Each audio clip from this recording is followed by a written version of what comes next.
Welcome to the Subjective Professor podcast, where we reject coercion and hypocrisy, as discussed in episode 1. So, this is episode 21, and we are going to talk about the box, right? So, a lot of people say, let's get out of the box, right? So, we're going to talk about the box, and we're going to talk about hope.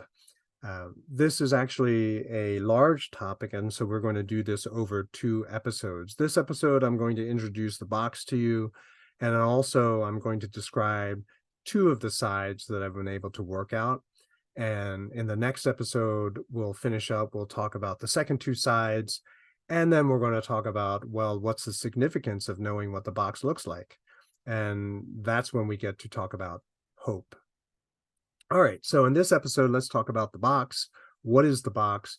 If you're not familiar with that expression or that metaphor, it's just basically talking or referring to inflexible patterns of thinking. So here's a situation. How do we resolve it? How do we solve it? What would be a way to make things better?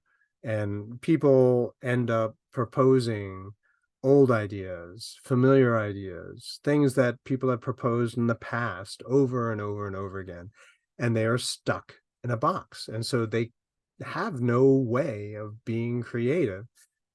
They are focused on what they already can see, they're focused on what they already know. And this is not necessarily a bad thing, they would consider, because the familiar is warm and fuzzy, right? It's safe. It's not dangerous or crazy. This is stuff that you already know. You're familiar with this. And so there's a certain kind of comfort that comes from staying in the box. So as much as people always go on and on about let's get out of the box, most people prefer staying in the box. In class, when I bring up the discussion on the box, I ask my students, of all the people who have said that they're going to engage in out of the box thinking, have any of them ever described what the box looks like? And to date, I have not had a student reply in the affirmative. In other words, no one has ever explained what the box looks like. Well, if you don't know what the box looks like, how do you know that you've left the box? I mean, how do you know if you're not still in the box and just pretending that you're out of the box? Hey, that's kind of fun. I will give you a tip. If you propose something and everyone around you gets all excited and they say, yeah, that's a great idea, it's more likely than not that you are deep, deep, deep in the box. You're not even thinking that there is even a box. Out of the box ideas are innovative, right? They're creative, they're original, they have never been heard before, and they have to be beneficial to society. In other words, they have to add value to society. These are the good out of the box ideas. Why do I say it that way? Well, because there are many out of the box ideas, but the vast majority of them are bad ideas. And they're bad ideas because they are destructive. They don't add value to society. They just actually destroy value to society. An example would be mass murder, right? Mass murder. Whoa, hey, that's a out of box idea, but it's destructive. It doesn't benefit people. It actually creates a lot of harm, disruption, and chaos. And so, not all out of the box ideas are good ideas, but uh, when most people hear an out of the box idea, at first there's a little bit of fear, right? There's a little bit of people get scared and they feel like it's dangerous. That's how you can kind of tell you're floating an out of the box idea. And then you have to determine, does it add value to society or is it just simply destructive? I'm going to go over the 4 sides that I've been able to work out. And then I'll tell you what the 4 sides are. Then I'll go over the first 2. Although I do name these 4 sides, understand that every person is going to be unique, slightly different. Keep in mind our discussion on race. Everyone is unique. And so I'm going to float these 4 sides to you, but feel free to modify them, to adjust it in a personal way that makes more sense to you. But this is sort of an orientation. These are my sides of my personal box, and so therefore you can just simply modify accordingly. I do only ask that if you do use it and you become hugely famous and successful, you just drop me uh, a note in the footnote, say, hey, a shout out to the subjective professor. That's all I ask. But anyway, the four sides of the box. The first side is your prior knowledge, your before knowledge, and I'll explain what that is in a moment. The second wall of the box would be the government rules and regulations. That's a wall of the box. The third wall is your religion or your sense of morality. That is your personal moral code. All right, that's the third wall. And the fourth wall that I've been able to work out, and this might be relevant to a lot of you or some of you, or maybe none of you, in class, it generally is relevant to students who have immigrant parents, right, who came to the United States later in their life, and that would be language. Language is the fourth wall, and we'll talk about that in the next episode. All right, so let's look at the prior knowledge wall, shall we? I did bring up prior knowledge in episode 1 and 3, but prior knowledge is just information that you have and encountered and somehow have been affected by prior to meeting and encountering new information. Now, this prior knowledge is made up of our socialization, whatever we might consider common sense, cultural norms of the neighborhood where we're living, of the demographic group that we associate with. Standardized education also contributes to our prior knowledge, very influential. The people around us, what they say, how we hear their opinions, what their views are, that's part of our prior knowledge. But also all of our unique personal experiences. Remember, going back to our discussion on race, what makes us unique are all the different racializations, all the different categories that we could be put into. Like, I went on a cruise once, right? An ocean cruise. Well, so you are an ocean cruise experienced person, right? And so that contributes to not only your sense of self, but also it contributes to your prior knowledge. You know things as a result of being on that ocean cruise, right? I don't know why I said ocean cruise. It just seemed to come to me in the moment. But anyway, all of this information is information that we somehow encountered before right now.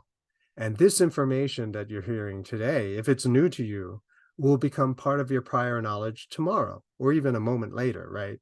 So literally, we're constantly adding to our prior knowledge.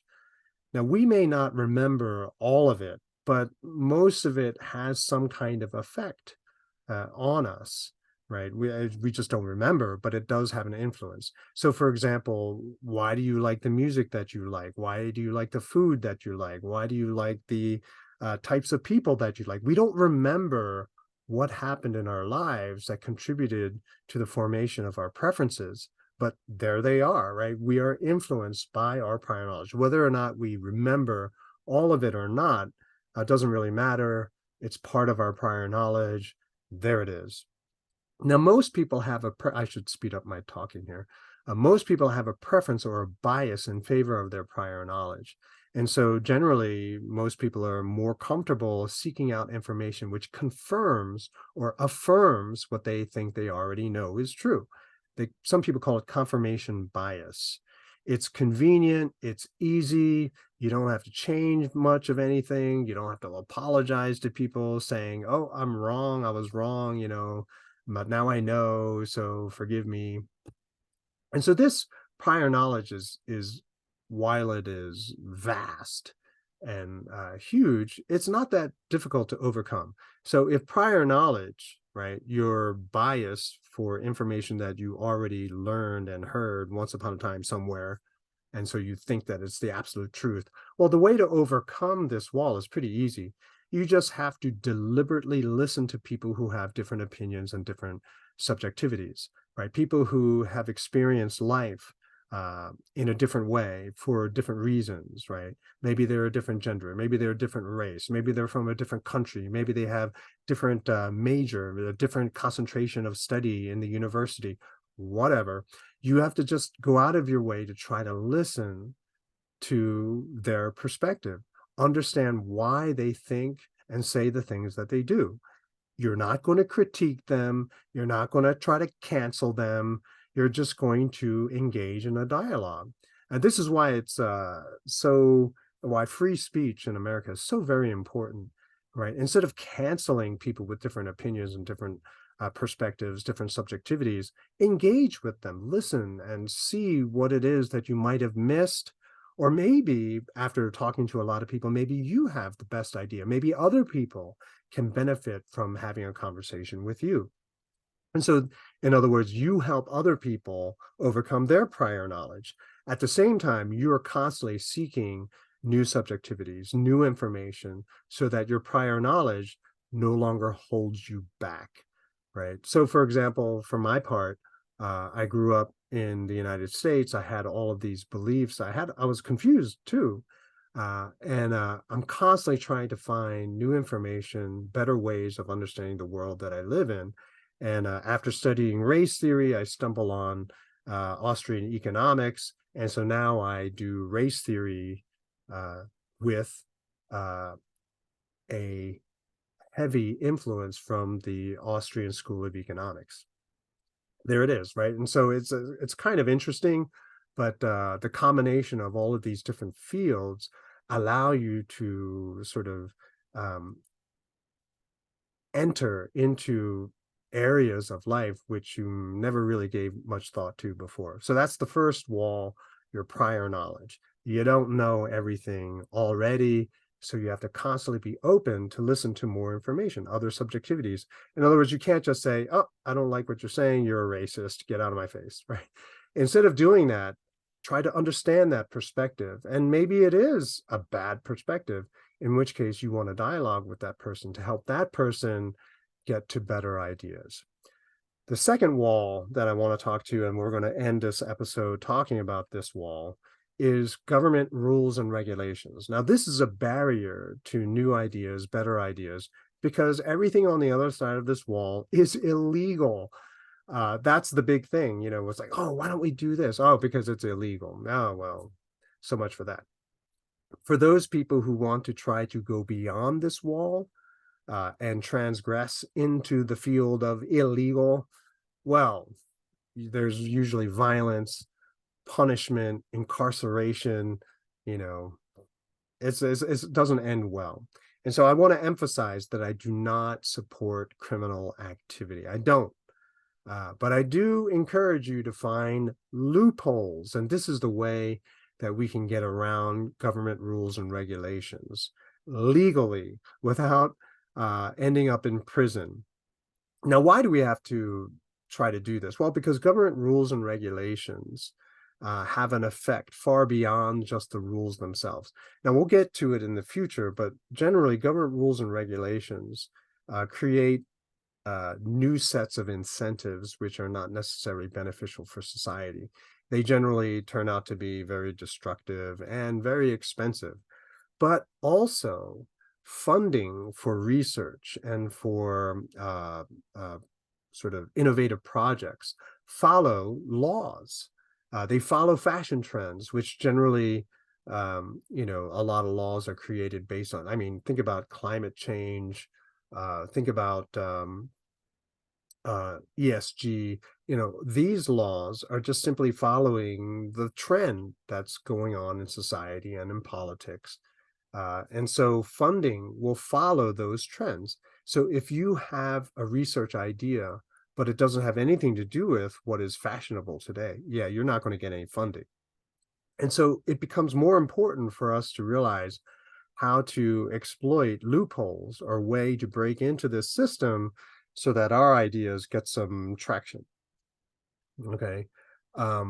Sometimes government regulations and everything that have funding because of regulations gets so bloated that there's space now for a private entity to start doing the same exact activity, except very, very inexpensively. SpaceX is an example of that. I don't know how it is now, but I remember when they were able to launch a rocket at a fraction of the budget that NASA had. How were they able to do it? Because they cut out all the bloat, all of the corruption, and had a very streamlined company.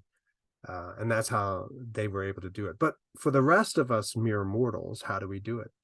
Well, the way to do it is you have to understand the law as well as possible. I'm just going to summarize this very, very quickly. But for example, it is illegal. It is a federal crime to handle mail, right? Unless you're a postal worker, I'm pretty sure it goes something like this. Unless you're a postal worker, you can't touch mail. You can't touch other people's mail. You can't deliver other people's mail. You can't do it. This is a post office's job, right? So then if that's true, then how does UPS and FedEx operate, right? How do they do what they do if it's a federal crime to deliver mail? Well, so here, if you are very careful with language of the laws, then you realize that UPS and FedEx and any like DHL, any similar company, they don't deliver mail. They deliver packages. There it is, the loophole that you need to be able to get your business off the ground. Just change a word and now you're totally legal. But of course, once you do it once, right? Once someone does it and a bunch of other companies do it too, they close the loophole, all right? So you got to get it when the getting's good, right? Another example of this would be the taxi cartels here in America.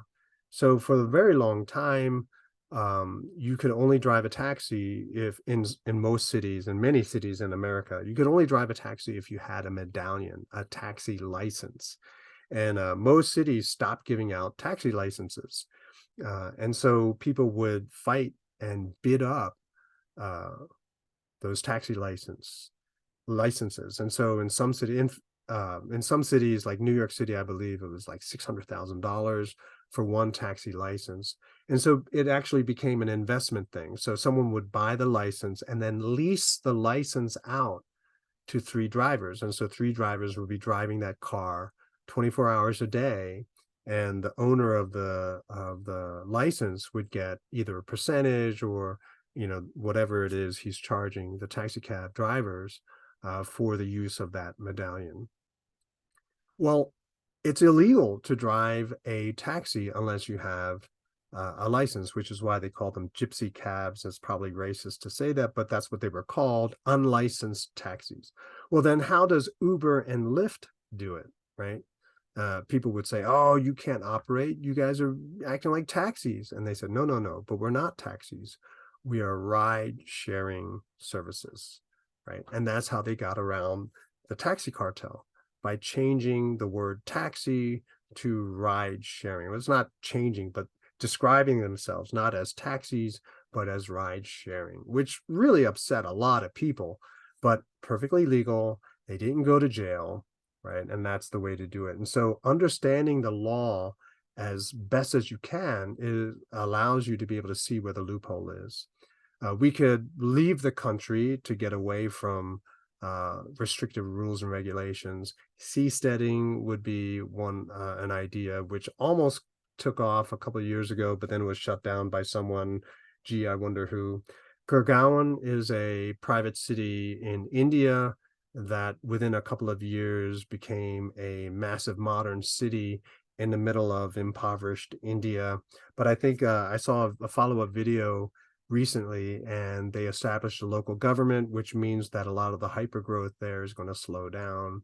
So when you remove a lot of these regulations, people are free to basically be innovative, be able to present and introduce ideas which bring a tremendous amount of value to a lot of people.